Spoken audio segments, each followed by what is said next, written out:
আপনারা জানেন আমাদের একটি পক্ষকাল ব্যাপী একটি কর্মসূচি নেওয়া হয়েছিল বিজয়ের মাসে। এটার শিরোনাম ছিল বিজয়ের মাসে বিজয়ের মশাল। আপনারা নিশ্চয়ই শুনেছেন যে আমাদের এই পক্ষকাল ব্যাপী কর্মসূচিটি বিজয়ের এই মাসটিকে এবং এই মাসের তাৎপর্যকে ধারণ করে এই কর্মসূচিটি নেওয়া হয়েছিল।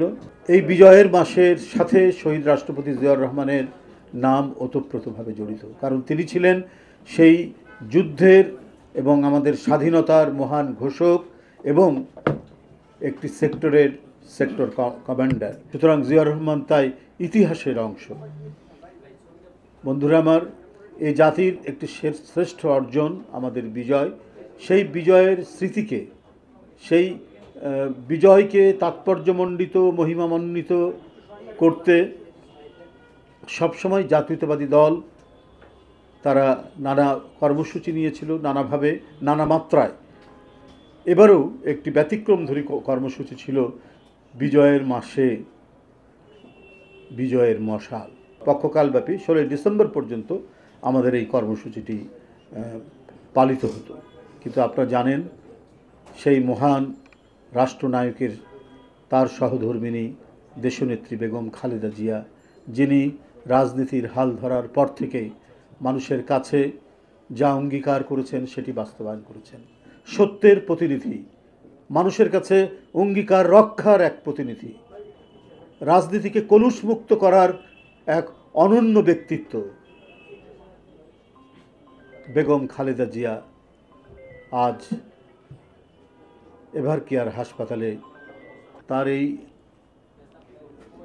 জীবনের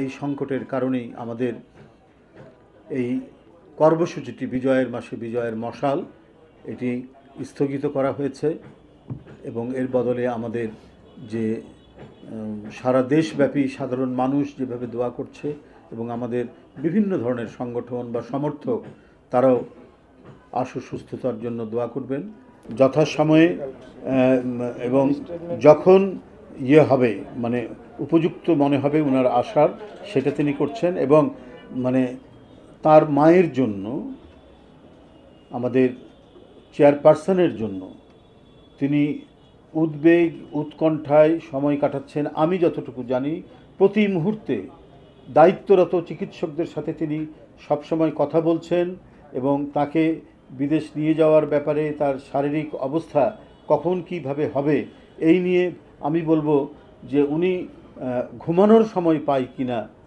সন্দেহ রয়েছে। এত উদ্বেগ উৎকণ্ঠার মধ্যে তাকে কাটাতে হচ্ছে। বাংলাদেশের রাজনীতি এবং সব মিলিয়ে দলের আরও নেতৃবৃন্দ আছে, সবার পরামর্শক্রমে ওনার যখন উপযুক্ত সময় হবে তিনি আসবেন। কিন্তু তার মায়ের প্রতি যে দায়িত্ব তিনি যেটা পালন করছেন, এই দায়িত্ব অপরিসীম দায়িত্ব পালন করছেন, সেটা আমরা মোটামুটিভাবে উপলব্ধি করছি, জানছি এবং আমরা বুঝতে পারছি।